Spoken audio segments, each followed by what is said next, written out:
Ladies and gentlemen, welcome to another episode of the Music Mondays podcast. I'm your host, Azam Slays. Welcome on in. Happy Monday. I hope you're well. I hope you're chilling. What's going down, man? Today is August 21st, 2023. And, man, I feel like this month is absolutely flying by.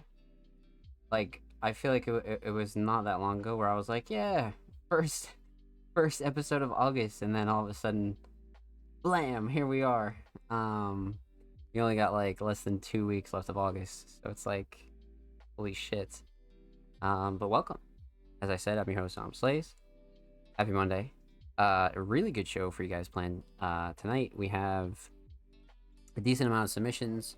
A relatively chill talking segment.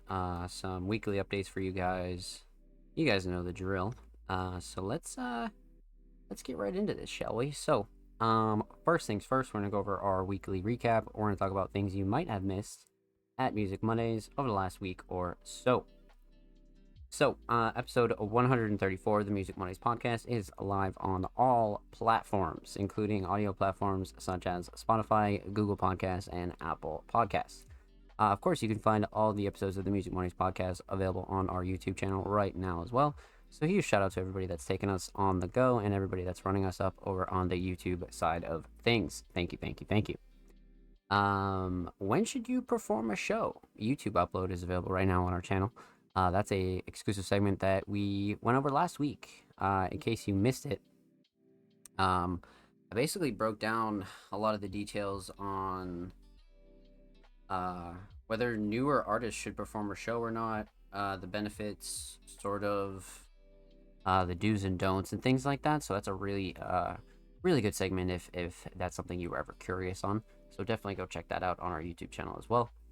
We actually did finally hit 200 subscribers on the Music Mondays YouTube channel.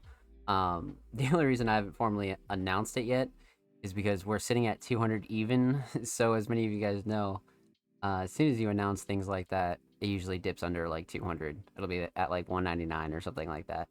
But as soon as we hit over 200, then we'll actually have a celebration, really talk about the channel, and kind of see where things go from there, right? Because 200 is definitely like a really big milestone.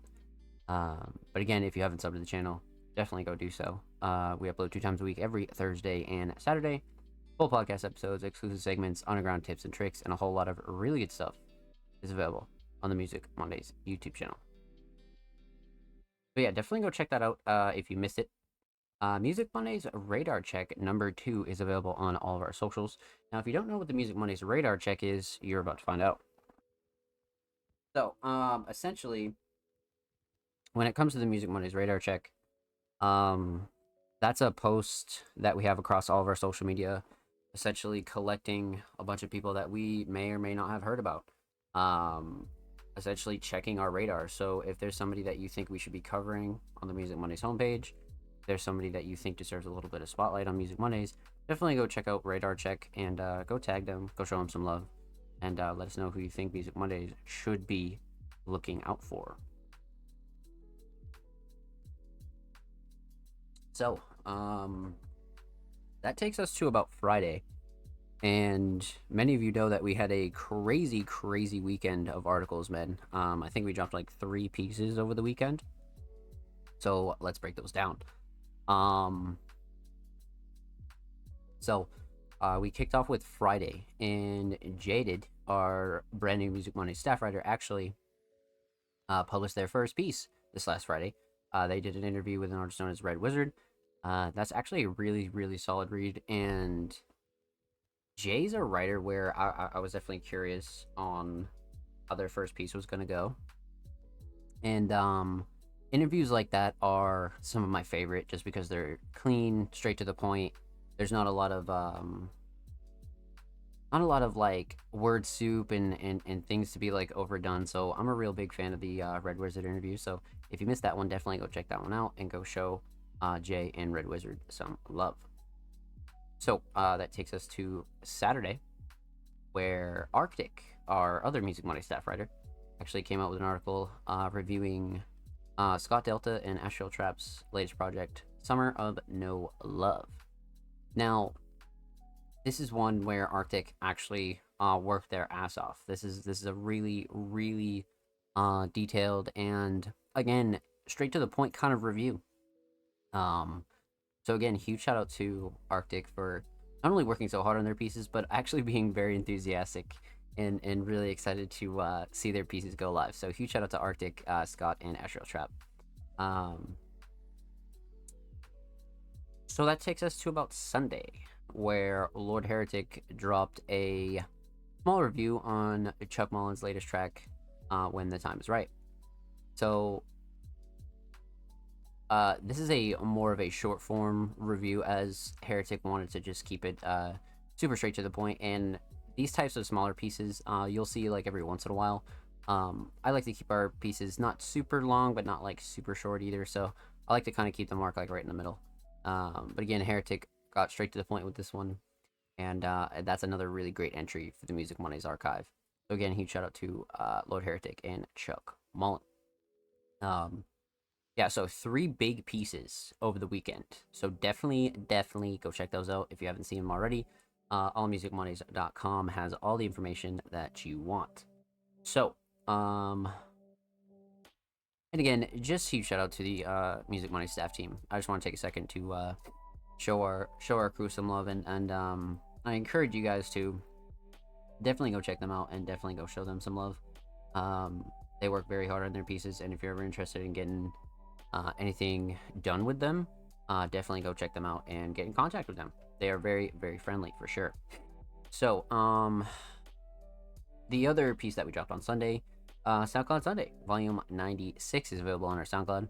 That was actually curated by myself, Depressed, Avanco, and Waterfalls. So pretty much all of our staff curation team was on this week's edition of SoundCloud Sunday again. So huge shout out to everybody that submitted and showed love.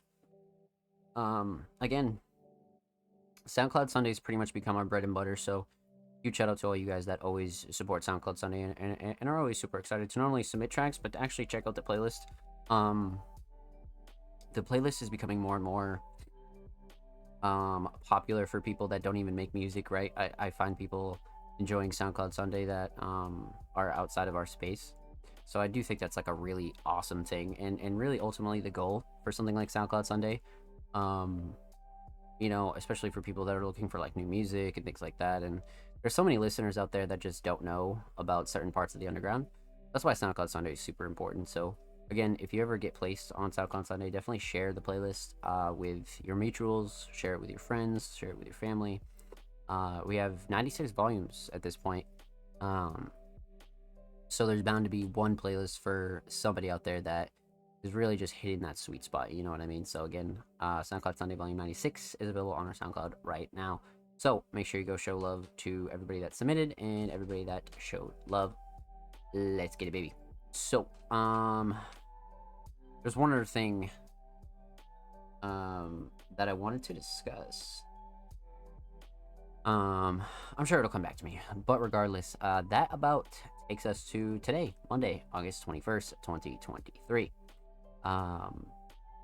We had a really busy week, and we're gonna have a really busy summer. So before we get into some reactions and reviews, we're gonna talk about what's upcoming for Music Mondays during the week, what the staff is working on, what you can expect on the platform this week, and a couple of other really interesting things that we'll be getting into. So you guys know the drill with these two things that I'm about to say, but if you don't, Music Mondays is recruiting. So if you're interested in joining the Music Mondays staff team as a writer or journalist, graphic designer, curator, underground enthusiast, you want to do short form and long form media, you're a content creator, even somebody that wants to make memes, we're pretty open to roles right now, but we are looking for everything that I had previously mentioned. So if any of those roles interest you, feel free to send us a pitch or your resume. Resume definitely not required, but definitely preferred so we can get an example of your work. But if not, we're always very open to teaching people the ropes and really giving them the skill set that they need to not only support the scene but support themselves, essentially, right? So very important. But So yeah, Music Mondays is recruiting. You'll see a recruiting flyer go out this week. It was gonna be last week, but I decided not to because we had a whole bunch of writing stuff to get out. So that was way more important for sure. But when it comes to a brand new recruiting flyer, definitely follow us on socials and be on the lookout for that as well. So, one other thing, Music Mondays is on the hunt for SoundCloud exclusives, and we actually have a brand new SoundCloud exclusive dropping this week as well. So definitely keep your eyes peeled. But before we get into that, we're on the hunt for SoundCloud exclusives. If you have a unreleased SoundCloud track that you would like us to host for free and to be promoted on our social medias, definitely get in contact with us. We only want to host the SoundCloud version, so you're free to do whatever else with the track itself, right? You want to put it on all stores, that's fine. You want to just let us host the SoundCloud version, that's fine too. Whatever you want to do. So definitely get in contact with us if you have any unreleased material, unreleased for sure, that you're interested in having us host. So outside of that, we're also looking for YouTube uploads as well. If you're interested in getting a visual, lyric video, even YouTube audio uploaded on our channel, again, feel free to get in contact with us with any unreleased material that you have. If you'd like to be promoted on our socials for free, and have a track hosted on our YouTube or SoundCloud. So really both apply, but yeah, we're really on the hunt for SoundCloud tracks. But as I said, we have a brand new SoundCloud exclusive dropping on our SoundCloud this week, so keep your eyes peeled for that, and definitely follow us on socials for any updates. So let's talk. Now that we got those two things mentioned, what's upcoming for Music Mondays in the rest of August? How are we going to roll into September? What's upcoming next? Where are we at? Let's talk about it. So, man, oh man. So, Cyberfest 2 is pretty much at the forefront of our major events. Nothing that I feel comfortable revealing is concrete yet. But again, as soon as I'm really in a position to let you guys know, because of course the podcast will be the first to know. But right now we're kind of deciding on a lineup, and then we're gonna go from there. So again, that's a very important thing, and something that I want to do my due diligence with. It's not something that I really want to rush, and I'm very excited for Cyberfest 2. So yeah, keep that in mind. In case you missed it, monthly June and July editions are currently being worked on. The Music Mondays writing team is hard at work with the June editions right now as we speak. So again, keep your eyes peeled for that. That's also our major writing piece. So again, if you don't know what In Case You Missed It Monthly is, that is our monthly written piece where we kind of recap each month's drops that the staff thinks deserve a little bit more spotlight, or maybe got shoved to the side, or things like that. So if you're ever interested in getting involved in Case You Missed It Monthly, you want to get featured on In Case You Missed It Monthly, definitely get in contact with any of our staff or writers, and they'll be happy to have a conversation with you. So, Cyberfest 2, In Case You Missed It Monthly, June and July editions. Outside of that, we have a couple of website updates coming at you guys relatively soon. Obviously all done by me as well. So if you see anything kind of get updated on the website, we'll be announcing that soon. But we're just trying to refresh things and actually bring a little bit of a new cleaning to our website and the rest of our graphics as well. So that's something that we're working on as well in the background. But those three things are very, very important right now. So we're really essentially just maintaining the platform. And one other thing outside of those three things, our monthly content on our YouTube channel will also be continuing as well. So segments such as Workshop Wednesday, Feature Friday, the breakdown, behind the merch, and pretty much a couple of side projects. We're really just working around scheduling, to be honest with you. Because we have 2 YouTube uploads a week regardless, but our monthly content is something that takes a little bit more time to iron out, because our weekly content is essentially the podcast, and a regular talking segment outside of the podcast. So when it comes to those monthly segments, it takes a little bit more scheduling and a little bit more of getting time set aside for things like that. But rest assured that all those will have new volumes in the coming month or so. Absolutely. So those four things are very, very big. So Cyberfest 2, in case you missed it monthly, website updates, and lots of new YouTube uploads are very, very important. So you can keep your eyes peeled for things like that. We'll be upgrading some things on the Patreon as well, giving that a little bit of fresh coat of paint. Really coming up with a couple content pieces for our Patreons and really finding a way to get people more involved in the Music Mondays Patreon for the long term as well. So again, huge shout out to all of our crew over there on Patreon and everybody who has pledged to the Music Mondays Patreon. I came up with a couple more ways to give you guys a little bit more credit and show off our list of Patreons as well. So keep your eyes peeled for some really interesting stuff for our Patreons over there. You guys are amazing, so thank you. But I think outside of smaller things, those are our major updates. Again, Cyberfest 2, in case you missed a monthly, some website updates, Patreon stuff, and brand new YouTube uploads. Expect all of that in the coming weeks and days for sure. I think, yeah, I think that's about it. So that's it for your weekly recap, things that are coming up on Music Mondays, and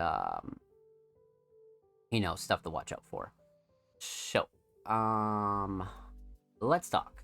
So before we get into reactions and reviews, I have a really decent talking segment here that I wanted to dive into with you guys because it seems like relatively simple, but it's I guess kind of not simple. it's kind of interesting.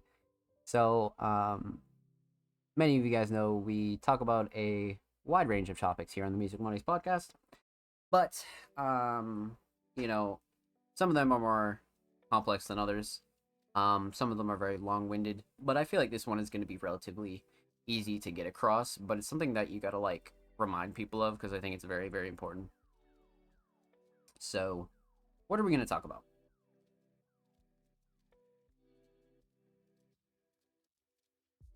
So this week, we're going to talk about communication. What do you mean communication? I'm talking about genuine and general communication between you and your mutual artist homies, you and your clients, you and your business people, basically everybody, to be honest with you.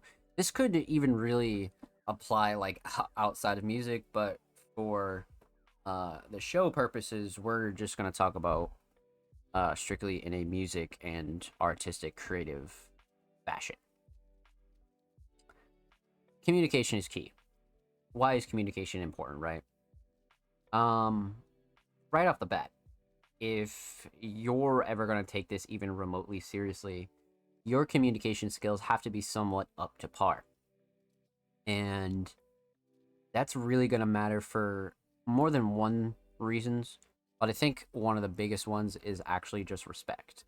I think communication is very important for just respect in general in life, but when it comes to something that people put their heart and soul behind, right? Something like music, art, fashion, things like that, they put real blood, sweat, and tears behind that shit. So when communication isn't reciprocated on any sort of level, it can be just a crazy, disrespectful feeling, for sure. Especially from mutual people or people that you thought were your equal, right? So number one, right off the bat, it's just a really big respect thing. You gotta communicate with people. You gotta answer your messages. You gotta do all that shit, man. And I'm not talking necessarily supporters, or I'm not talking necessarily just kind of bullshit haha messages. I'm talking about anything that primarily has to do with art and people's projects that you're involved in, or anything like that. You know what I mean? Something serious to a degree. So when it comes to communication like that, a lot of people kind of have um different social batteries when it comes to communication, right? And I think that's fine. I don't think you necessarily need to be like some sort of like social butterfly. I don't think it's required for you to like go out of your way.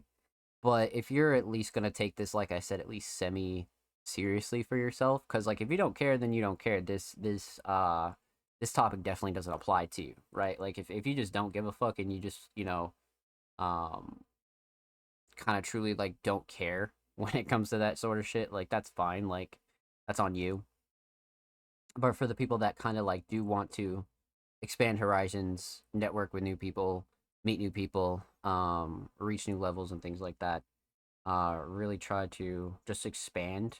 You gotta at least be semi decent at communication. And like I said, like not everybody has the same social battery.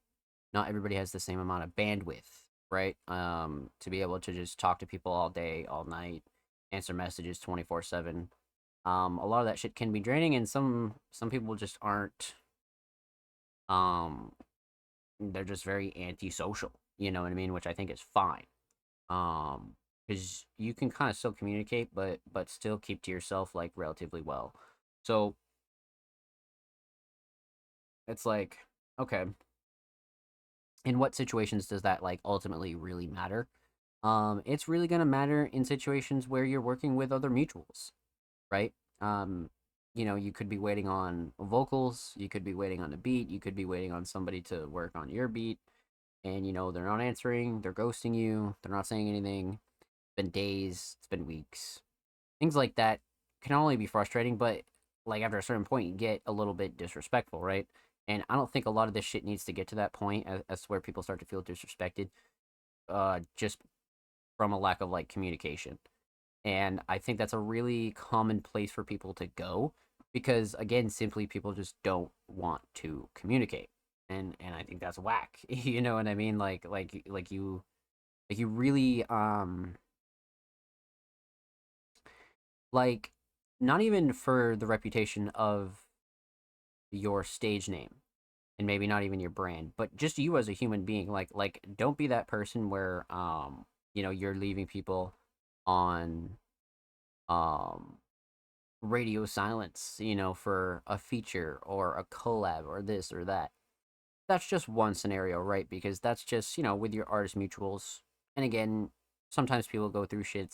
Sometimes people have again different social batteries and things like that. But the other scenario is to where, clients.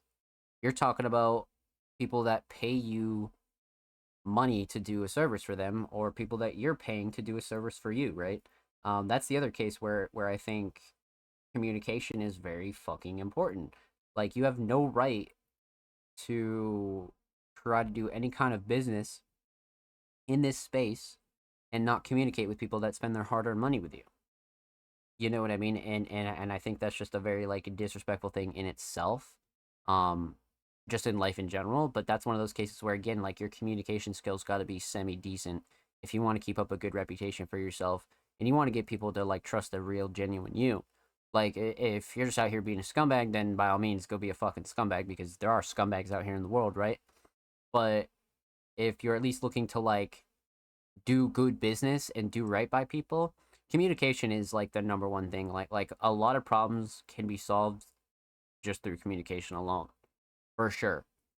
Just keeping people up to date, just keeping things up to status, and really just staying in touch with people. I think can work a world of wonders in creative underground spaces like this. For all types of independent artists, right? I think that's a very very important thing. Um, so yeah, communication is key, right? But it's like, how do I kind of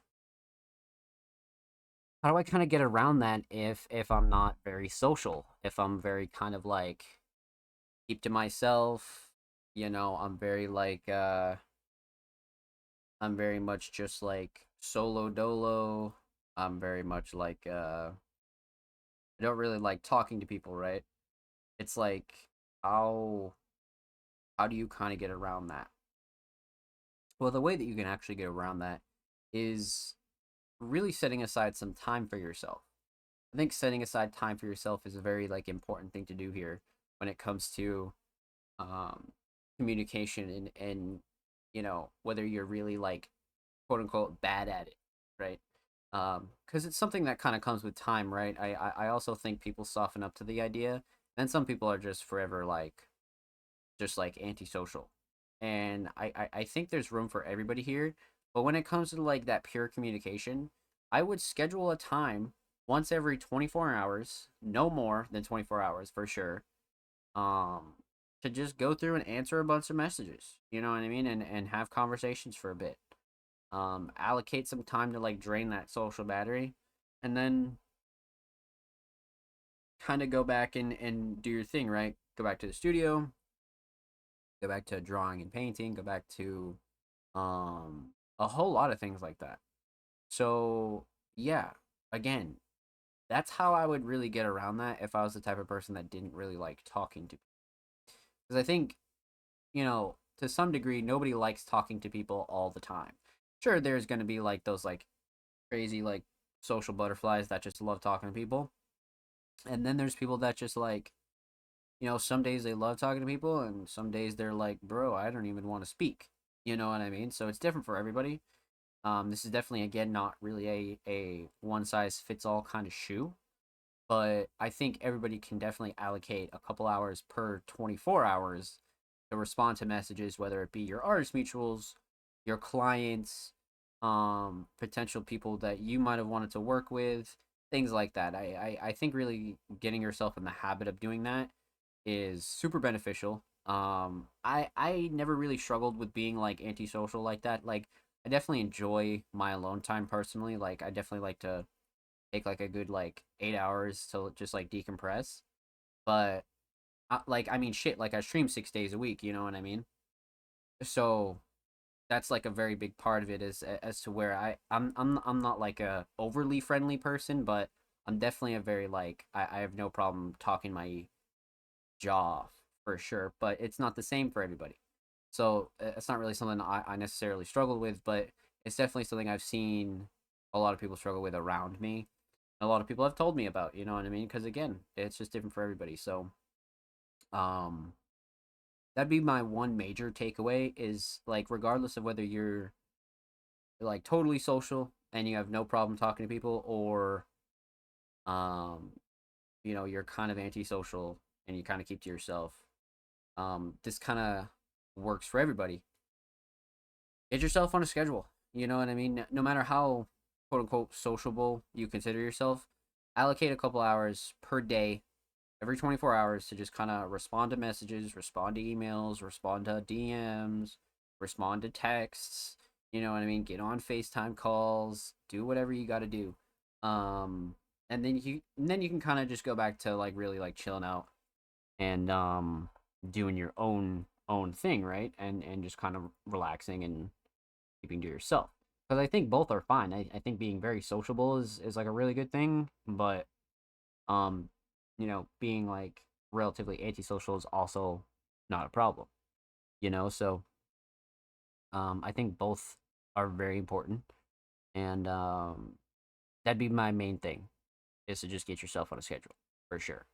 But outside of that, you know, it's just a respect thing. You just gotta communicate with people, especially like your mutual um artist friends and things like that. Because I'm not talking in terms of like family or personal relationships or things like that. Because that's kind of like a different communication. That's not really applicable here. But in a creative respect sense, communication is just very important, and I feel like it's something that a lot of people tend to gloss over for sure. So yeah, that'll definitely be uploaded on the channel. So definitely like, subscribe, comment what you think about that. If you have any tips on how you like to respond to a bunch of messages, or how you kind of like to work around your schedule, we'd definitely love to hear it. But yeah, that's that on my little takeaway there for uh communication, man. Very simple but important nonetheless. Very, very important, my friends. So, um, that's that on that. So weekly recap stuff. We talked a little bit about our discussion segment this week.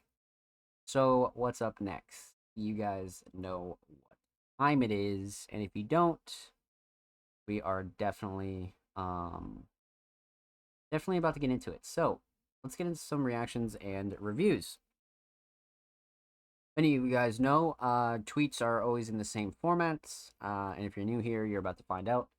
Artists and creatives submissions are open for live reviews on Music Mondays, live on 8/21/23 at 7 p.m. Eastern Standard Time at twitch.tv/soundplays. If you'd like to submit your music, artwork, fashion, or digital creations, drop your links and portfolios below. All art forms are welcome. Contrary to our name, many of you guys know this. We've reacted to many things outside of music.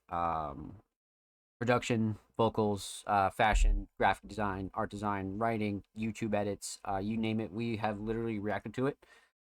Photography, videography, like, because again, the number one reason for that is so many underground creatives are multi-talented, right? A lot of these artists out here are super talented at so many things, not just vocals or not just production or not just graphic design. You know what I mean? Some people also produce, some people do vocals as well, or some people, do X, Y, or Z. So there's a very wide crew out here that have a really deep pocket of tricks. That's for sure. Um, but yeah, again, contrary to our name, feel free to submit anything that you feel like deserves a spotlight on Music Mondays. And again, tweets are always in the same format, so pretty much all you have to do is check the date. If the date hasn't happened yet, you know you found the correct tweet to submit under. So, for example, this one obviously says 8/21/23 at 7 p.m. Eastern Standard Time, which is here and now. Again, if you're interested in submitting for next week's show, episode 136, watching here live on Twitch, submissions will open tomorrow. If you're watching on YouTube, submissions are already open, so definitely go check our socials, check our recent posts, and you should be able to find it relatively quickly.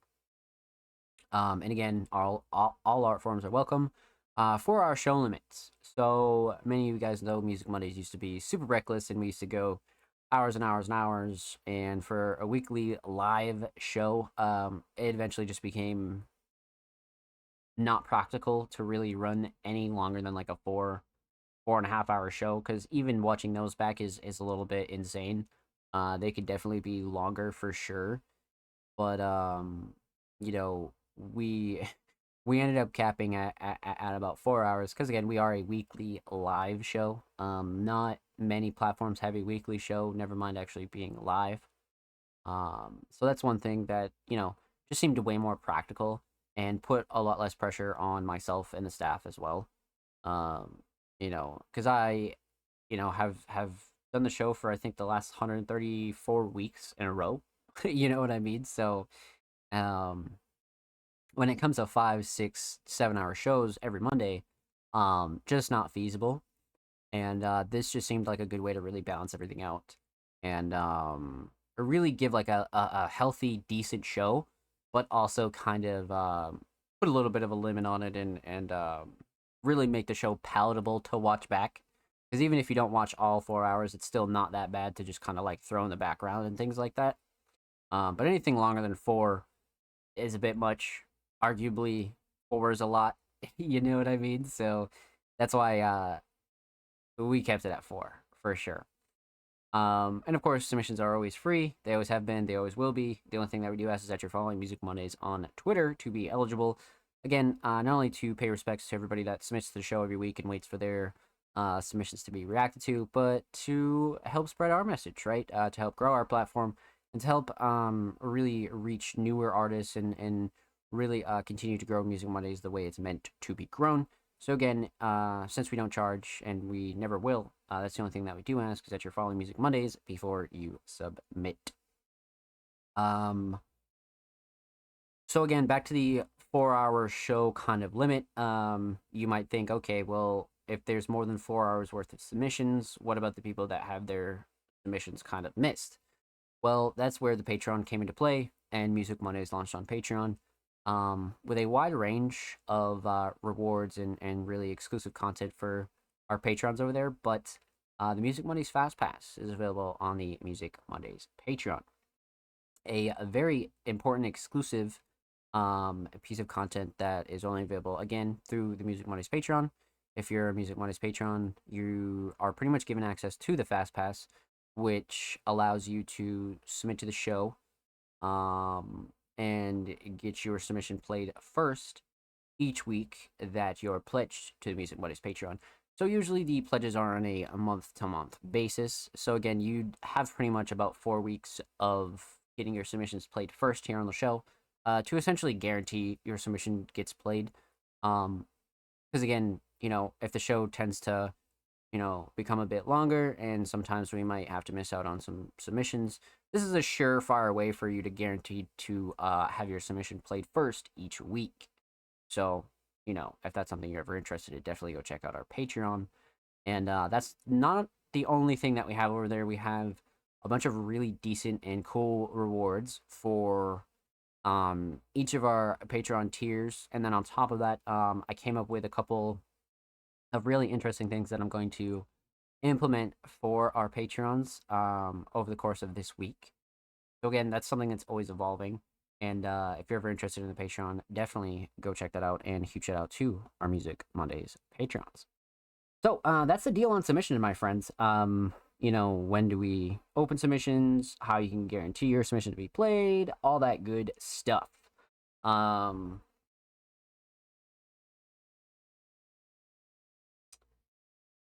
The only thing that we have left to talk about, submissions close about an hour before the show starts. Really to just get a head count and really make sure that everybody kind of gets their submissions played that have been waiting as well. Because again, we are a live show, so we don't want anybody to kind of cut in and be like, yo, came through, dropped a late submission, and you got fucking somebody over here who submitted first thing Tuesday and things like that. So that's one of the main reasons why we do close submissions before the show starts. And also really just kind of to get a head count and really see how many submissions we do have for the show, right? So just keep that in mind. You have literally about 7 days, 6.5 days technically, to submit to the Music Mondays podcast. So definitely just keep that in mind. But that's everything you need to know about submitting to the show. And of course, if you have any questions, feel free to drop them in the comments of the channel. Feel free to drop them in the chat. You guys know what's up. So without further ado, let's check out our submissions for tonight, and let's see how many Patreons we got. Let's see how many submissions we got. Let's see what's up, chat. Let's see what's up. So, okay, so it's looking like 3, okay, 3 maybe? We got TDG, Jordan Andrew, yep, and let's see here, and Blank Dot. So we got 3 Patreons so far. Yeah, so we got 3. So we'll go through these 3, and then we'll hop right into the rest of our community submissions for the night. So our first Patreon, the homie TDG. Now, TDG has been on quite a hot streak between preparing for their upcoming projects, singles, production. TDG is not only upgrading a lot of quality, but quantity as well. They submitted a track titled Perhaps Beat, Prod by Me. So we might have an instrumental submission here. Let's check this out. If it is an instrumental, that's fire. I am definitely down. Prod by Me, trying a little bit of everything and mixing a little bit of everything. Okay, TDG, I see you. All right, let's get into it. TDG, Perhaps.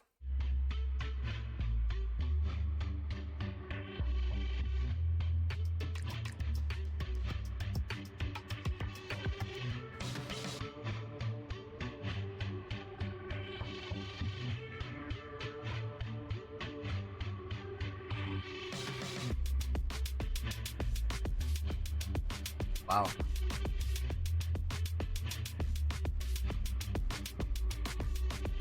Those drums are great.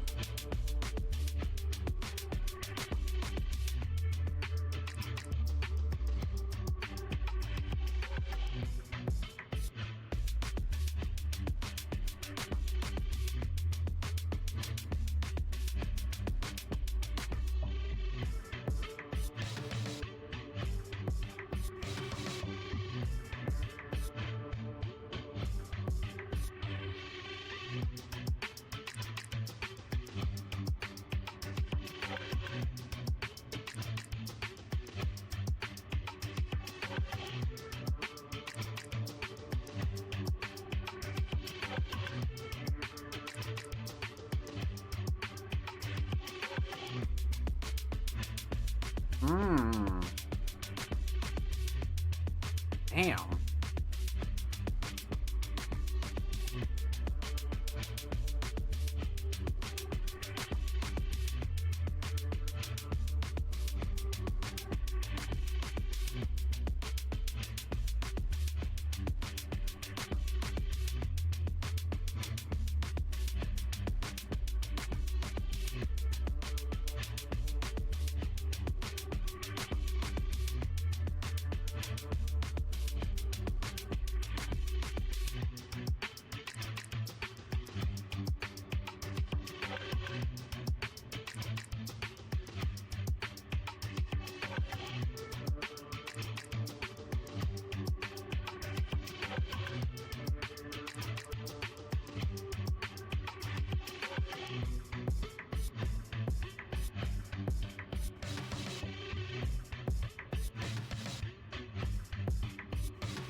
That outro was crazy. That was definitely a crazy ass outro.